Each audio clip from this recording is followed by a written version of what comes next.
ప్రభునందు ప్రియమైనటువంటి సహోదరి సహోదరులందరికీ కూడా మరొకసారి వందనాలు తెలియజేస్తున్నాను. ఈరోజు మనం మాట్లాడుకోబోయేటువంటి వాక్యాంశము విశ్వాసము. ఈ విశ్వాసం అనేటువంటిది ప్రతి ఒక్క క్రైస్తవుడి జీవితంలో కూడా చాలా చాలా చాలా అంటే చాలా ప్రాముఖ్యమైనటువంటి విషయం. ఒక విధంగా చెప్పాలంటే క్రైస్తవ జీవితానికి అంతటికి కూడా ఈ విశ్వాసం అనేటువంటిది పునాది లాంటి విషయం. పునాది అని చెప్పి ఎందుకు అంటున్నానంటే అది కనబడదు, కానీ మన యొక్క జీవితం అంతా కూడా ఆ విశ్వాసం అనేటువంటి దాని మీదే ఆధారపడి ఉంటుంది. మనం ప్రార్థన అయితే చేస్తాము, కానీ అది ఎప్పుడు నెరవేరుతుందో మనకు తెలియదు. మనం దేవుణ్ణి అడుగుతాము, కానీ దేవుడు మనం చేసినటువంటి ప్రార్థనకు ప్రతిఫలము ఎప్పుడు అనుగ్రహిస్తాడో మనకి తెలియనటువంటి పరిస్థితి.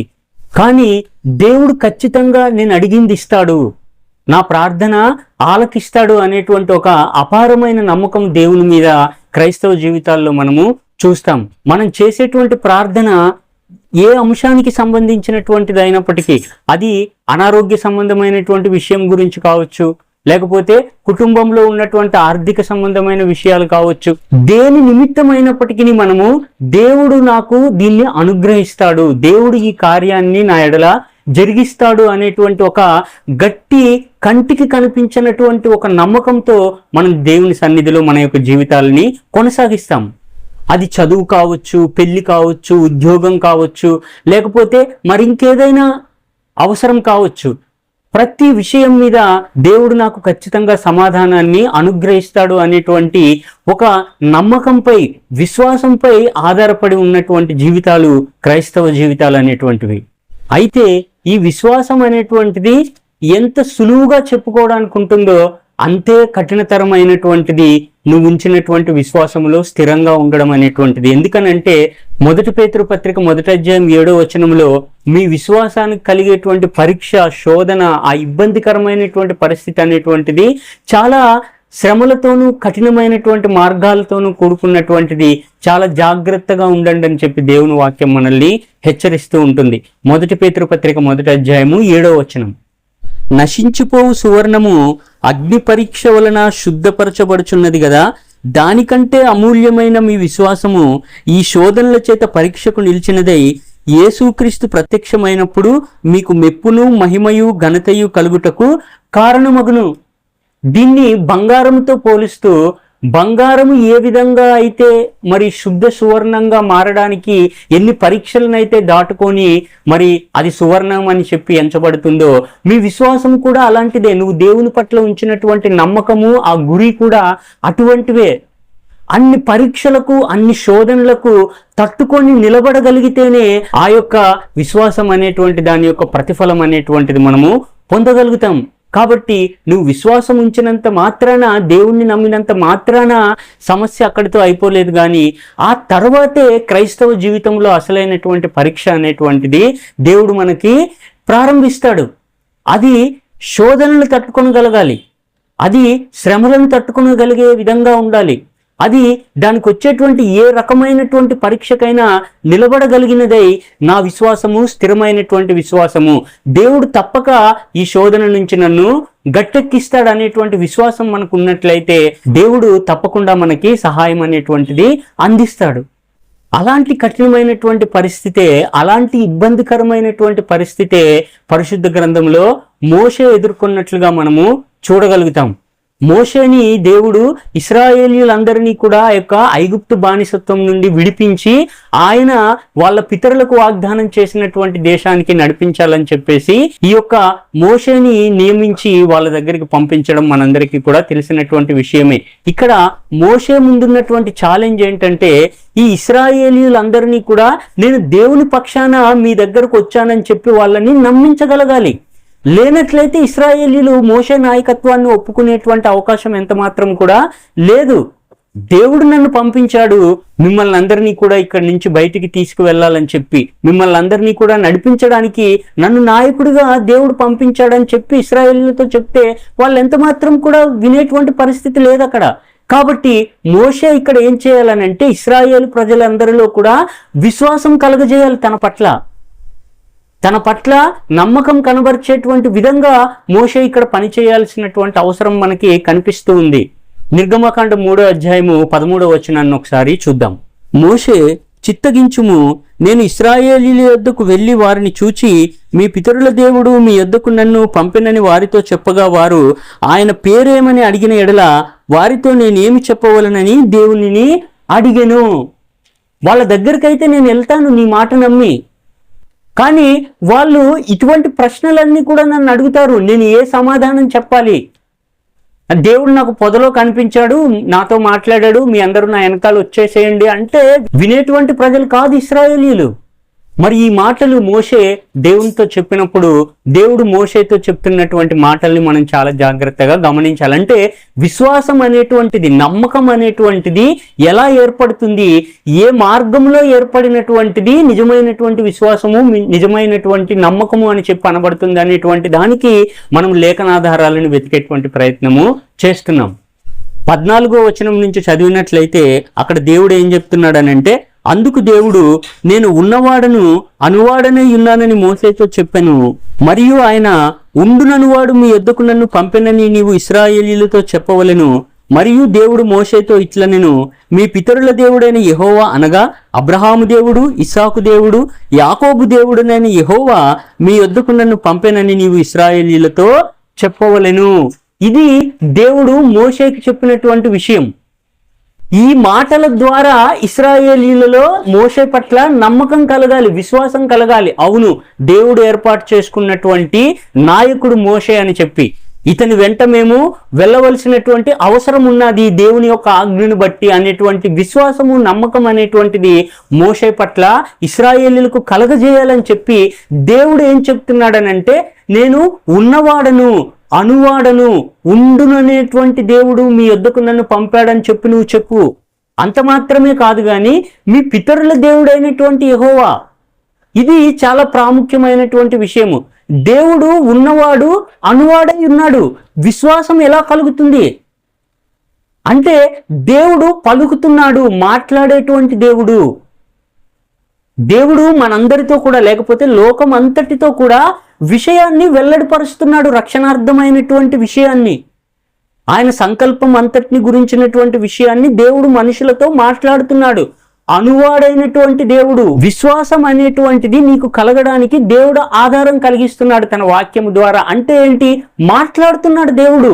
దేవుడు మాట్లాడేటువంటి మాటలను నువ్వు శ్రద్ధగా ఆలకించినట్లయితే నీకు విశ్వాసం అనేటువంటిది కలుగుతుంది దేవుని పట్ల.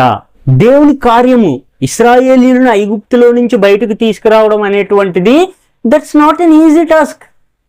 అది ఏదో చిన్న విషయం కాదది. అంతటి కార్యము నీ మధ్య జరుగుతుంది. ఈ కఠినమైనటువంటి శ్రమలో నుంచి, ఈ ఇబ్బందికరమైనటువంటి కొలిమి లాంటి బానిసత్వంలో నుంచి బయటికి రావాలి అని అంటే విశ్వాసం అనేటువంటిది నీకు చాలా ప్రాముఖ్యము. అది దేవుని యొక్క మాట ద్వారా మాత్రమే కలిగేటువంటిది ఆ విశ్వాసం అనేటువంటిది. కాబట్టి దేవుడు ఆ మార్గాన్ని, అంటే విశ్వాసక్రమమైనటువంటి మార్గాన్ని ఎలాగ ఇశ్రాయేలీయులకు తెలియజేస్తున్నాడనంటే, నేను అనేటువంటి దేవుణ్ణి, మాట్లాడేటువంటి దేవుణ్ణి, నా మాటలు శ్రద్ధగా విన్నట్లయితే నీకు జ్ఞానము, బుద్ధి, వివేచన కలుగుతాయి. చాలా జాగ్రత్తగా దేవుడు ఏం మాట్లాడుతున్నాడు, ఏ విషయాలను గురించి ఆయన వెల్లడిపరుస్తున్నాడు అనేటువంటి విషయాలు మనం చాలా జాగ్రత్తగా గమనించాలి. మనం అడిగేటువంటి ప్రతి విషయం కూడా, మనం దేవుని దగ్గర విన్నవించుకునేటువంటి ప్రతి ఒక్క విషయం కూడా, మనము దేవుని దగ్గర పెట్టేటువంటి ప్రతి మొర కూడా దేవుడు వింటున్నాడు, దేవుడు ఖచ్చితంగా సమాధానం అనేటువంటిది ఇస్తాడు అనేటువంటి విషయము అంత గట్టి నమ్మకం నీకు ఎప్పుడు కలుగుతుందని అంటే దేవుడు చెప్పినటువంటి మాటను బట్టి. మనుషులు చెప్పేటువంటి మాటలు కాదు. మనుషులేవో చెప్పేటువంటి కళ్ళబొల్లి కబుర్లు నువ్వు నమ్మినట్లయితే అది విశ్వాసం అని చెప్పి అనబడదు. ఎందుకంటే దేవుడు అనువాడైనటువంటి దేవుడు, నువ్వు నమ్మినటువంటి దేవుడు, నిరంతరము ఉండేటువంటి దేవుడు. ఆ దేవుణ్ణి గురించినటువంటి విషయం ముందు నువ్వు తెలుసుకోవాలి. తెలుసుకొని ఆయన ఏం చెప్తున్నాడు అనేటువంటిది నువ్వు వినినట్లయితే నీకేది అవసరమో, నువ్వు ఉన్నటువంటి పరిస్థితి ఎటువంటిదో దాని నుంచి రక్షించగలిగేటువంటి శక్తి అనేటువంటిది నా దేవుడికి ఉంది అనేటువంటి నమ్మకం నీలో కలుగుతుంది. ఆ నమ్మకము ద్వారా నీకున్నటువంటి ఆ యొక్క విశ్వాసం అనేటువంటిది స్థిరంగా ఉంటుంది దేవుని మాటను వినడాన్ని బట్టి. హెబ్రీ పత్రిక 1వ అధ్యాయము 1, 2 వచనాలు తెలుసు కదా మనకి. దేవుడు నానా సమయంలోనూ ఆయా కాలాల్లో ఆయన ప్రవక్తల ద్వారా, దాసుల ద్వారా, ఆయన సేవకుల ద్వారా మాట్లాడాడు. ఈ దినముల అంతమందు దేవుడు తన కుమారుని ద్వారా మాట్లాడుతున్నాడు. కాబట్టి దేవుని వాక్యము, ఆయన కుమారుడు అని అంటే nothing but son of God, దేవుని యొక్క కుమారుడైనటువంటి యేసుక్రీస్తు ద్వారా దేవుడు మనతో మాట్లాడుతున్నాడు.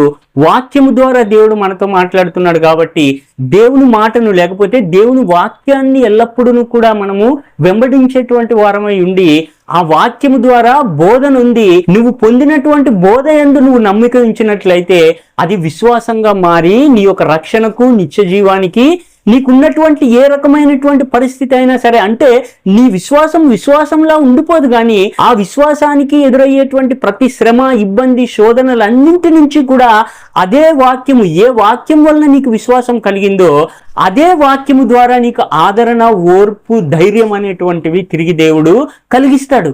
మనుషులు చెప్పేటువంటి కళ్ళబొల్లి మాటలన్నీ కూడా నమ్మడం ద్వారా వచ్చేటువంటిది విశ్వాసం ఎంత మాత్రం కూడా కాదు. అది దేవునిపై ఉంచేటువంటి నమ్మకం అని చెప్పి ఎంత మాత్రం కూడా అనబడదు.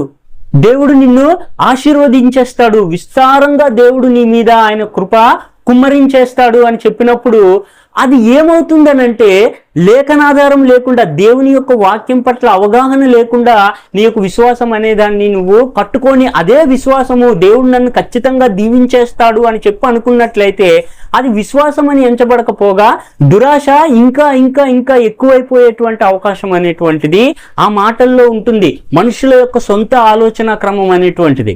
ఈ సందర్భాలలో ఏంటంటే, ఇటువంటి మాటలు మనం విన్నప్పుడు మనల్ని మనము పరిశీలన చేసుకోవాలి, మనల్ని మనమే పరీక్షించుకోవాలి. ఒకవేళ ఇదివరకే నువ్వు ఆశీర్వదించబడినటువంటి స్థితిలో ఉన్నావేమో, నీకు, నీ కుటుంబానికి సరిపడా సమృద్ధి దేవుడు ఇదివరకే నీకు కలిగించాడేమో, మంచి స్థితిలో దేవుడు నిన్ను ఉంచాడేమో, కానీ మనుషులు ఏం చేస్తారనంటే దేవుడు నిన్ను ఇంకా దీవించేస్తాడు. ఎందుకు ఆ దీవెన? నీకు ఆ దీవెన ఎందుకు కోరుకుంటున్నావు నువ్వు? మనుషుల దృష్టిలో దీవెన అంటే ఎలా ఉంటుందనంటే, నేను, నా కుటుంబము, నా పిల్లలు, వాళ్ళ పిల్లలు, మనవళ్ళు, మునిమనవలు అందరూ కూడా, అది ఎలా ఉంటుందనంటే, నా ప్రాణమా తినుము, తాగుము, సుఖించుము అనేటువంటి విధంగా ఉంటుంది. అది విశ్వాసం అని చెప్పి ఎలా అంటారు? అది విశ్వాసం అనబడుతుందా అసలు?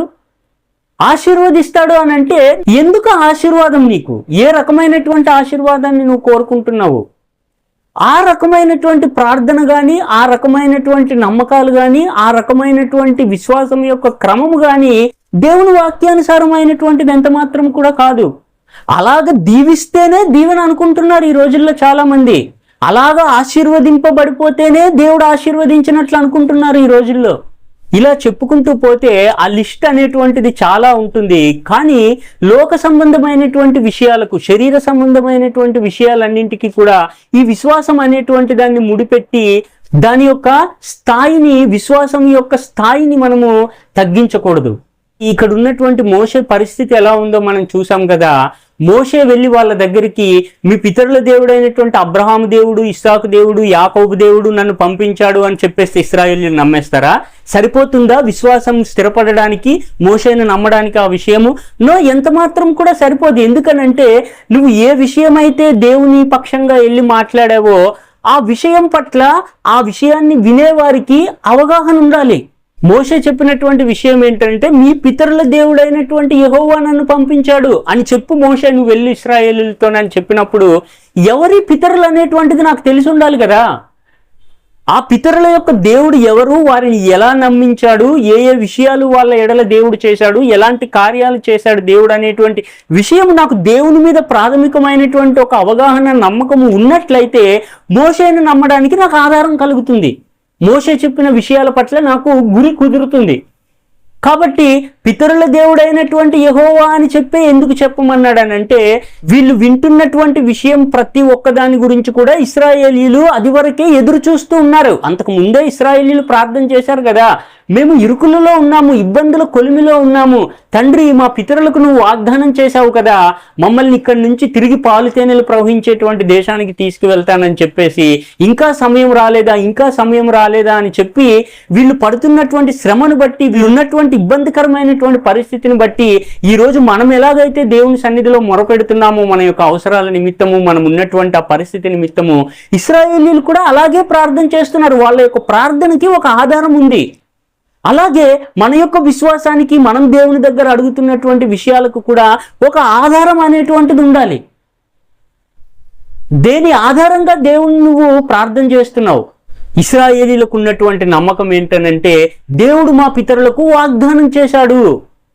అబ్రహాము దేవుడైనటువంటి దేవుడు, ఇస్సాకు దేవుడైనటువంటి దేవుడు, మా పితరుడైనటువంటి యాకోబుకు దేవుడైనటువంటి దేవుడు మమ్మల్ని ఖచ్చితంగా విడిపిస్తాడనేటువంటి నమ్మకం ఇశ్రాయేలీలో ఉంది. కాబట్టి మోషేకు ఆ విషయాన్ని దేవుడు తెలియజేశాడు. మీ పితరుల దేవుడు నన్ను ఇక్కడికి పంపించాడని చెప్పగానే మోషే మీద ఒక నమ్మకం అనేటువంటిది ఇశ్రాయేలీలకి ఏర్పడింది.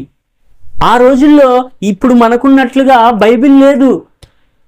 ఆ రోజుల్లో ఈ ఇంటర్నెట్లు, ఫోన్లు, మెసేజ్లు ఇవేవీ లేవు.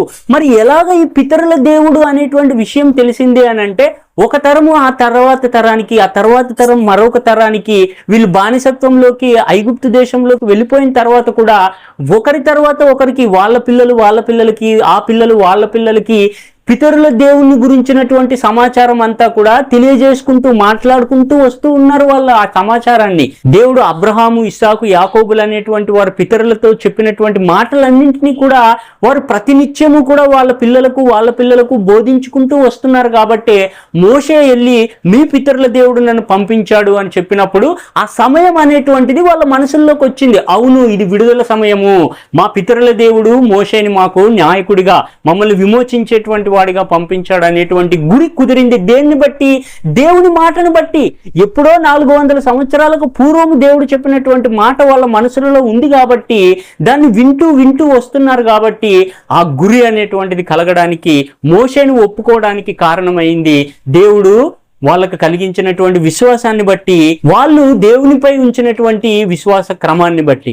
అటువంటి దేవునిపైన నమ్మకం ఉంచి అటువంటి మాట ఎడల గురి కలిగిన వాడై దేవుని సన్నిధిలో నీతిమంతుడు అని చెప్పి ఎంచబడినటువంటి వ్యక్తి, వీళ్ళు ఏ పితరుల గురించి సమాచారం వింటున్నారో అటువంటి పితరుడైనటువంటి, ఇశ్రాయేలీలకు పితరుడైనటువంటి వ్యక్తి అబ్రహాము. దేవుని మాటను వినడాన్ని బట్టి, విశ్వసించడాన్ని బట్టి, ఆ విశ్వాసాన్ని బట్టి నీతిమంతుడిగా తీర్పు పొందినటువంటి వ్యక్తి అబ్రహాము. ఈ అబ్రహాము ఏం చేశాడు అనేటువంటి విషయాన్ని మనం గమనించినట్లయితే, ఏం చేశాడు అబ్రహాము? దేవుని మాటను విన్నాడంతే. ఆదికాండం 12వ అధ్యాయము 1-4 వచనాల్ని మనం చూస్తే అబ్రహాము చేసినటువంటి పని ఏంటో మనకి అక్కడ కనబడుతుంది. యెహోవా, నీవు లేచి నీ దేశము నుండి, నీ బంధువుల యొద్ద నుండి, నీ తండ్రి ఇంటి నుండి బయలుదేరి నేను నీకు చూపించి దేశమునకు వెళ్ళుము. నిన్ను గొప్ప జనముగా చేసి నిన్ను ఆశీర్వదించి నీ నామమును గొప్ప చేయుదును. నీవు ఆశీర్వాదముగా ఉందువు. నిన్ను ఆశీర్వదించు వారిని ఆశీర్వదించెదను, నిన్ను దూషించు వారిని శపించెదను. భూమి యొక్క సమస్త వంశములు నీ యందు ఆశీర్వదింపబడునని అబ్రహాముతో అనగా. ఇది అబ్రహాముతో దేవుడు చెప్తున్నటువంటి విషయము.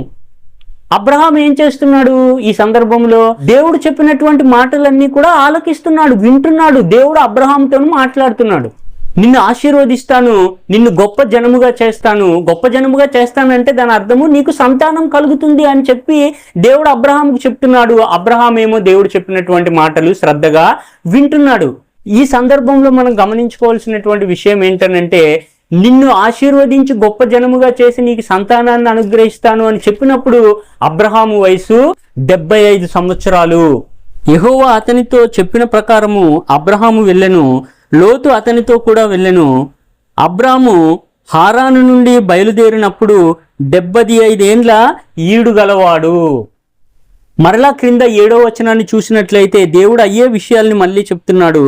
యెహోవా అబ్రహామునకు ప్రత్యక్షమయ్యి నీ సంతానమునకు ఈ దేశం ఇచ్చేదనని చెప్పగా అతడు తనకు ప్రత్యక్షమైన యెహోవాకు ఒక బలిపీఠము కట్టెను. పైన 1-4 వచనాలు మనం చదువుకున్నాము.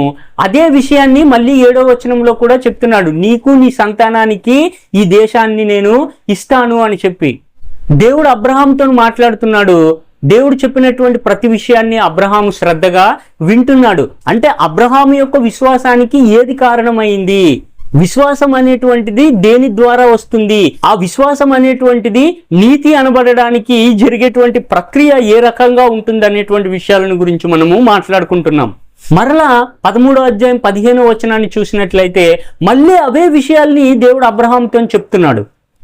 ఎందుకనగా నీవు చూచుచున్న ఈ దేశం అంతటిని నీకును నీ సంతానమునకును సదాకాలము ఇచ్చెదను, మరియు నీ సంతానమును భూమి మీద నుండి ఇసుకరేణుల వలె విస్తరింపజేసేదను. అబ్రహాం ఏం చేస్తున్నాడు?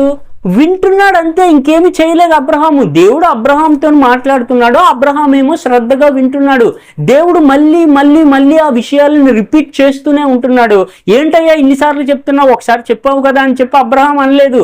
ఎన్నిసార్లు దేవుని యొక్క వాక్యం అబ్రహాం దగ్గరికి వస్తుందో అన్నిసార్లు కూడా దేవుడు సరే ప్రభువా, అలాగే ప్రభువా అని చెప్పి దేవుని దగ్గర వినయం ప్రదర్శించి దేవునికి తనను తాను అప్పగించుకొని దేవుడు చెప్పేది శ్రద్ధగా వింటున్నాడు అంతే అబ్రహాము. 12వ అధ్యాయంలో మొదలు పెడితే 21వ అధ్యాయం దాకా దేవుడు అబ్రహాంతో మాట్లాడుతూనే ఉన్నాడు. అబ్రహాము దేవుని మాటలు వింటూనే ఉన్నాడు. ఇస్సాకు ఎప్పుడు పుట్టాడు అబ్రహాంకి? 21వ అధ్యాయంలో కదా. ఆదికాండం 21వ అధ్యాయము మొదటి వచనాలు మనం చూస్తే, యెహోవా తాను చెప్పిన ప్రకారం శారాని దర్శించెను. యెహోవా తాను ఇచ్చిన మాట చొప్పున శారాని గుర్చి చేసిన ఎట్లనగా, దేవుడు అబ్రహాముతో చెప్పిన నిర్ణయ కాలములో శారా గర్భవతి అయి అతని ముసలితనమందు అతనికి కుమారుని కనెను. ఇంతకాలం కూడా 12వ అధ్యాయం నుంచి 21వ అధ్యాయం వరకు మధ్య జరిగినటువంటి సమయం ఎంతో మనం చూసినట్లయితే 21వ అధ్యాయం 5వ వచనంలో మనం గమనిస్తే, అబ్రహాము కుమారుడైన ఇస్సాకు అతనికి పుట్టినప్పుడు అతడు 100 ఏండ్ల ఈడు గలవాడు. మరి హారాను నుంచి బయలుదేరి వచ్చినప్పుడు అబ్రహాము వయసు ఎంత అంటే 75 సంవత్సరాలు కదా. 100 సంవత్సరాలకు గాని దేవుడు చెప్పినటువంటి మాట ప్రకారము శారాని దర్శించి అబ్రహాముకి కుమారుణ్ణి అనుగ్రహించాడు. ఇస్సాకు పుట్టే సమయానికి అబ్రహాము వయసు 100 సంవత్సరాలు, అంటే 25 సంవత్సరాలు ఆ యొక్క విషయాలన్నీ కూడా దేవుడు మాట్లాడుతున్నాడు, వింటున్నాడు, మాట్లాడుతున్నాడు, వింటున్నాడు అబ్రహాము. అప్పటికి గాని దేవుడు చెప్పినటువంటి ఆ యొక్క విషయం అనేది శారా విషయంలో, అబ్రహాము విషయంలో నెరవేరలేదు. మన జీవితాల్లో మాత్రము వెంటనే జరిగిపోవాలి మనం అనుకున్నటువంటిది, మనం కోరుకున్నటువంటి విషయము. ఇలాగ ప్రార్థన పెట్టగానే తెల్లారే పని అయిపోవాలి. పాస్టర్ గారు వచ్చి ప్రార్థన చేసిన వెంటనే మనం అనుకున్నటువంటి కార్యము మన ఎడల జరిగిపోవాలి. అలా ఉంటుంది మన విశ్వాసము. దేవుడు మనకి సమయం నిర్ణయించడం కాదు, మనమే దేవుడికి డెడ్ లైన్ పెడతాం. ఈ 7 వారాల్లో ఈ కార్యం జరిగిపోవాలంతే, లేకపోతే ఈ 3 వారాల్లో ఈ కార్యం జరిగిపోవాలంతే. అలా ఉంటుంది మన విశ్వాసం. మనం అనుకున్నది మనం నిర్ణయించిన కాలంలోనే జరిగిపోవాలి, దేవునితో పని లేకుండా. మన పని ఏంటంటే దేవుణ్ణి డిమాండ్ చేయడం అంతే. చేస్తావా చేయవా? దేవుడు శారాన్ని దర్శించినటువంటి కాలము దేవుడు నిర్ణయించినటువంటి కాలం అది. 21వ అధ్యాయంలో అక్కడ ఏముందనంటే, ఎట్లనగా దేవుడు అబ్రహాముతో చెప్పిన నిర్ణయ కాలములో దేవుడు నిర్ణయిస్తాడు ఒక కాలం అనేటువంటిది నీ పట్ల, నా పట్ల. అది అబ్రహాము విషయం కావచ్చు, మరొకరి విషయంలో కావచ్చు. మనకు ఎప్పుడు ఏది అనుగ్రహించాలి, ఏ మార్గంలో నడిపించాలి అనేటువంటి విషయాలు దేవుని ఆధీనంలో ఉన్నాయి. మనం ఆ విషయం గుర్తుపెట్టుకోవాలి. దేవుడు తాను ఎప్పుడు తన సంకల్పాన్ని నెరవేర్చాలో అప్పుడు ఆ సంకల్పాన్ని నెరవేర్చుకుంటాడు. దేవుడు మనలో ప్రతి ఒక్కరి జీవితం పట్ల ఒక ప్రత్యేకమైనటువంటి ప్రణాళిక ఆయనకి ఉంది. ఆ ప్రణాళిక మన యందు నెరవేరడానికి మనం దేవునికి లోబడి దేవుని చిత్తాన్ని మన యందు జరగడానికి మనం అవకాశం ఇచ్చేటువంటి వాళ్ళముగా ఉండాలి. అది విశ్వాసం అనేటువంటిదిగా ఎంచబడుతుంది. ఈ లోపు నువ్వు నేను చేయవలసినటువంటి విషయం ఏంటనంటే, మరి విశ్వాసం కావాలి కదా. దేవుడు చేస్తాడు, దేవుడు నడిపిస్తాడు అనేటువంటి విషయం మనకి విశ్వాసం అనేటువంటి రూపంలో కావాలి. కాబట్టి మనం ఏం చేయాలనంటే, అబ్రహాము రూపంలో ఇక్కడ దేవుడు మనతో మాట్లాడుతున్నాడు. దేవుని యొక్క మాటని శ్రద్ధగా విన్నాడు అబ్రహాము. 25 సంవత్సరాలు ఎదురు చూస్తూ ఉన్నాడు. దేవుడు మాట్లాడుతున్నాడు, వింటున్నాడు. చిత్తం ప్రభువా, అలాగే ప్రభువా, సరే తండ్రి అని చెప్పి దేవుడు చెప్పినటువంటి ప్రతి మాటకి కూడా అబ్రహాము లోబడి ఆ నిర్ణయ కాలం వరకు దేవుడు మాట ఇచ్చాడు కాబట్టి తప్పకుండా చేస్తాడు అనేటువంటి విషయం పట్ల నమ్మకం కలిగిన వాడై దేవుడు చేసేటువంటి ఆ యొక్క కార్యాన్ని గురించి ఎదురు చూస్తూ ఉన్నాడు అబ్రహాము. మనం చేయాల్సినటువంటి పని కూడా అదే. దేవుని వాక్యాన్ని చదివి విని దాని పట్ల గురి కలిగినటువంటి వారమై, నమ్మకము కలిగినటువంటి వారమై, వాక్య సంబంధమైనటువంటి దాని వలన వచ్చినటువంటి విశ్వాసం అనేటువంటి దాంట్లో స్థిరంగా ఉండేటువంటి ప్రయత్నం చేయాలి. నీ గురించి, నా గురించి దేవుడు ఏర్పాటు చేసినటువంటి ఆ యొక్క నిర్ణయ కాలం వచ్చేంత వరకు కూడా అందరము బైబిల్ చదివేటువంటి వారమే. మీరు బైబిల్ చదువుతారు, నేను బైబిల్ చదువుతాను, క్రైస్తవుడు అనేటువంటి ప్రతి ఒక్కడు కూడా బైబిల్ చదువుతాడు. అందరము దేవుని యొక్క మాటని వినేటువంటి వాళ్ళమే. అబ్రహాం కూడా దేవుని మాటను విన్నాడు, కానీ దేవుడు మాట్లాడేటువంటి మాటల్లో ఆంతర్యం ఏంటో గ్రహించగలగాలి. అలా వినాలి దేవుని యొక్క వాక్యం అనేటువంటి దాన్ని. దేవుడు మనతో మాట్లాడేటప్పుడు శ్రద్ధ కలిగి దేవుని యొక్క సంకల్పమైనటువంటి ఆయన యొక్క భవిష్యత్తు జ్ఞానాన్ని అర్థం చేసుకునేటువంటి విధంగా వినాలి దేవుని యొక్క మాటల్ని. ఏదో విన్నాములే వెళ్ళిపోయాములే అన్నట్టు కాకుండా ఒక నిర్దిష్టమైనటువంటి ఆసక్తి దేవుని మాటల ఎడల, దేవుని వాక్యం ఎడల మనము కనపరచగలగాలి. అప్పుడే దేవుడు ఎందుకు నిమిత్తమై ఈ మాటలు మాట్లాడుతున్నాడు, దేవుడు చెప్పినటువంటి విషయంలోని ఆంతర్యం ఏమిటి, లోతేంటి అనేటువంటిది మనం గ్రహించగలుగుతాం. దేవుడు అబ్రహాముతో మాట్లాడాడు, అబ్రహాము విన్నాడు. చాలా కాలం అబ్రహాము దేవుని యొక్క మాటలు వింటూ వచ్చాడు. దేవుడు తనకి సంతానాన్ని అనుగ్రహించబోతున్నాడు అనేటువంటి విషయం మీద. అయితే 16వ అధ్యాయము గమనించినట్లయితే అక్కడ అబ్రహాము ఏం చేశాడో చూడండి. 16వ అధ్యాయము 1-2 వచనాలు మనం గమనించినట్లయితే అక్కడ అబ్రహాము ఏం చేశాడో మనకి అర్థమవుతుంది. అబ్రాహాము భార్య అయిన షారాయి అతనికి పిల్లలను కనలేదు. ఆమెకు హాగరు అను ఐగుప్తురాలైన దాసి ఉండెను. కాగా షారాయి, ఇదిగో నేను పిల్లలను కనకుండా యెహోవా చేసి ఉన్నాడు, నీవు దయచేసి నా దాసితో పొమ్ము, ఒకవేళ ఆమె వలన నాకు సంతానము కలగవచ్చునని అబ్రాముతో చెప్పెను. అబ్రాము షారాయి మాట వినెను. అందుకే అనేది దేవుని మాటలను ఏదో పైపైన వినడం కాదు, కానీ శ్రద్ధ కలిగినటువంటి వారమై చాలా జాగ్రత్తగా ఆ మాటల్లోని లోతు, ఆంతర్యము, దేవుని వాక్యములో ఉన్నటువంటి మర్మాలను గ్రహించేటువంటి విధంగా దేవుని మాటల్ని మనం వినాలి. లేకపోతే ఇక్కడ అబ్రహాము షారా మాట విన్నట్లుగా ఉంటుంది మన యొక్క విశ్వాసం అనేటువంటిది. షారా అంటే ఎవరు? అబ్రహాము యొక్క భార్య. భార్య అనగా శరీరం కదా. స్త్రీకి శిరస్సు పురుషుడు, పురుషునికి శిరస్సు క్రీస్తు. నువ్వు క్రీస్తు మాట వినాలి కానీ శరీరం మాట వినకూడదు. షారాయి మాట అబ్రహాం విన్నాడు ఇక్కడ. ఎందుకనంటే నీ భార్య అయినటువంటి షారా యొక్క గర్భవాసం ద్వారా నేను నీకు కుమారుణ్ణి అనుగ్రహిస్తాను అని చెప్పి దేవుడు చెప్పినటువంటి వాగ్దానము. అయితే షారా ఏం చేసిందనంటే, నాకైతే పిల్లల్ని లేకుండా చేశాడు దేవుడు, నా దాసి అయినటువంటి హాగర్ను నువ్వు తీసుకో, ఆమె ద్వారా దేవుడు నాకు సంతానాన్ని కలిగిస్తాడేమో అని చెప్పినప్పుడు దేవుని యొక్క మాటను పక్కన పెట్టి ఇక్కడ అబ్రహాం ఏం చేశాడనంటే షారా మాట విని ఆ యొక్క హాగర్తో పోయినప్పుడు ఆమెకు దేవుడు సంతానాన్ని అనుగ్రహించాడు. అది వేరే విషయం. కానీ మనం ఎంతవరకు దేవుని మాట ఎడల గురిగరిగి ఉన్నాము అనేటువంటి విషయాన్ని పరీక్షించుకోవడానికి ఇక్కడ అబ్రహాం మనకి మరొక కోణంలో ఉదాహరణగా ఇక్కడ మనకి కనబడతాడు. మన యొక్క శరీర సంబంధమైనటువంటి విషయాలు, శరీరం యొక్క బలహీనత అనేటువంటిది, ఈ పాప స్వభావం అనేటువంటిది, నువ్వు సరైనటువంటి విశ్వాసమే ఉండొచ్చు, శ్రద్ధ కలిగినటువంటి వాడవై దేవుని వాక్యాన్ని వినొచ్చు, కానీ శరీరము నీ యొక్క విశ్వాసాన్ని బలహీనపరిచేటువంటి ప్రయత్నం చేస్తుంది, దేవుని మాట నుంచి మనల్ని వెనక్కి లాగేటువంటి ప్రయత్నం చేస్తుంది. కాబట్టి ప్రార్థన అనేటువంటి దాని సహాయంతో నువ్వు కలిగి ఉన్నటువంటి విశ్వాసం ఎడల అట్టుగాని ఇటుగాని కుడికి గాని ఎడమకు గాని నువ్వు వెళ్ళిపోకుండా చాలా జాగ్రత్తగా వినాలి. లేకపోతే షారా మాట వినాల్సినటువంటి అవసరం వస్తుంది. పడిపోయేటువంటి అవకాశం ఉంటుంది, శరీరానికి లొంగిపోయేటువంటి అవకాశం ఉంటుంది, విశ్వాసం నుంచి తొలగిపోయేటువంటి అవకాశం ఉంటుంది. కాబట్టి దేవుడైతే కృప చూపిస్తాడు, దేవుడైతే ఆదరణ కలిగినటువంటి వాడు, ప్రేమ స్వరూపి దేవుడు. కానీ నీ విశ్వాసం పరీక్షింపబడినప్పుడు నువ్వు దాంట్లో గట్టిగా స్థిరంగా నిలబడగలగాలి. వాక్యం వినడం అనేటువంటిది చాలా మంచి విషయము, చాలా ప్రాముఖ్యమైనటువంటి విషయము.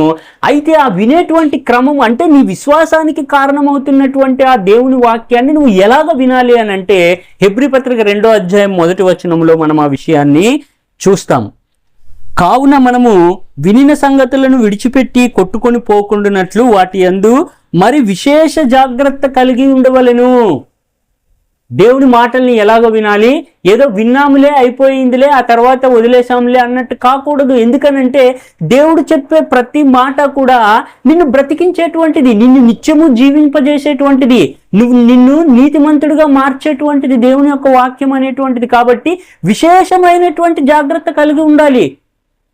వాక్య సంబంధమైనటువంటి దేవుడు చూపిస్తున్నటువంటి, దేవుడు చెప్పినటువంటి విశ్వాసము అనేటువంటి దాంట్లోకి నువ్వు రావాలంటే, నువ్వు నమ్మినటువంటిది నిజమైన విశ్వాసమే అని చెప్పి దేవుని ద్వారా నిర్ధారణ జరగాలనంటే విశేష జాగ్రత్త కలిగి దేవుని మాట నువ్వు వినవలసినటువంటి అవసరం ఉంటుంది. అప్పుడే అది విశ్వాసంగా మారి నీ నీతికి నిత్య జీవానికి కారణమవుతుంది.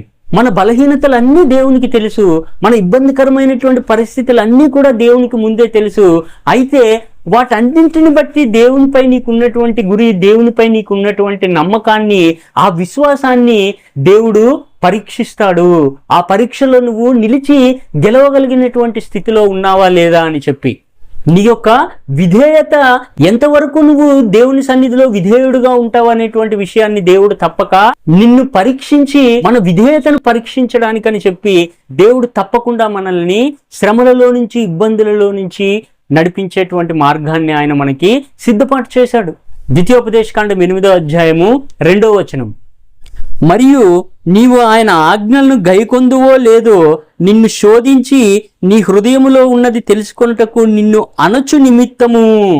ఇది దేవుని యొక్క ఏర్పాటు. దేవుడు మనకి, మన విశ్వాసానికి, దాన్ని స్థిరపరిచేటువంటి విధానానికి ఏర్పాటు చేసినటువంటి మార్గము. నువ్వు దేవుని వాక్యం ఎడల, నువ్వు విన్నటువంటి వాక్యం ఎడల స్థిరంగా ఉంటావో లేదో, అంతము వరకు దాన్ని చేపట్టి ఆ మార్గంలో నడుస్తావో లేదో అని చెప్పి, నువ్వు నమ్మినటువంటి విశ్వాసానికి, నువ్వు కలిగి ఉన్నటువంటి ఆ మార్గానికి దేవుడు శ్రమల ద్వారా, ఇబ్బందుల ద్వారా దేవుడు నిన్ను అణచు నిమిత్తము. ఎందుకొరకనంటే నీకు జీవ కిరీటాన్ని ఇవ్వాలని చెప్పి, నిన్ను తన కుమారుడుగా చేసుకోవాలని చెప్పి, తన యొక్క స్వాస్యం అంతటి మీద నీకు అధికారం ఇవ్వాలని చెప్పి దేవుడు నిన్ను శ్రమల ద్వారా పరీక్షించి నీ యొక్క విశ్వాసాన్ని స్థిరపరుస్తాడు. అందుకని పౌలు ఏమంటాడనంటే ఈ విశ్వాస క్రమాన్ని గురించి రోమపత్రిక 5వ అధ్యాయము 3వ వచనంలో, అంతేకాదు శ్రమ ఓర్పును, ఓర్పు పరీక్షను, పరీక్ష నిరీక్షణను కలుగజేయునని ఎరిగి శ్రమల యందును అతిశయపడుదుము. ఇది దేవుడు శ్రమ కలిగించాడు, ఇబ్బంది కలిగించాడు, నీ విశ్వాసానికి పరీక్ష కలుగజేశాడంటే దాని అర్థం ఏంటి? శ్రమ ఓర్పును, ఓర్పు పరీక్షను, పరీక్ష నిరీక్షణ కలిగించేటువంటి విధంగా. నిరీక్షణ అంటే మళ్ళీ విశ్వాసమే కదా. నువ్వు నమ్మాలి, ఆ నమ్మకానికి శ్రమ వస్తుంది, ఇబ్బంది వస్తుంది.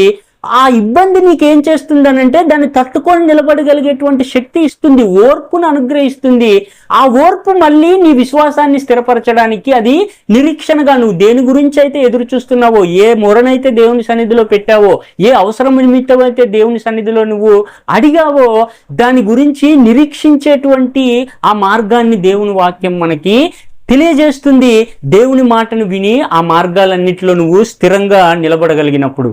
మనం మర్చిపోకూడనటువంటి విషయం ఏంటంటే, దేవుడు ఈ అబ్రహాం అనేటువంటి ఇశ్రాయేలీయుల పితరులకు చేసినటువంటి వాగ్దానము, అబ్రహాముతో మాట్లాడినటువంటి మాటలు మనం గమనించినప్పుడు అది శరీర సంబంధమైనటువంటి విషయం కాదు. అబ్రహాం నమ్మాల్సినటువంటి విషయము, నిజానికి అబ్రహాము నమ్మినటువంటి విషయము శరీర సంబంధమైనటువంటి విషయం కాదు. శరీర సంబంధంగా పుట్టినటువంటి ఇస్సాకును గురించినటువంటి విషయం కాదది. నిత్య జీవార్థమైనటువంటిది. నీకును నీ సంతానానికి సదాకాలం నిత్యము ఇస్తానంటే వాగ్దానము చేయబడినటువంటి వాడు నిత్యము బ్రతికుండాలి.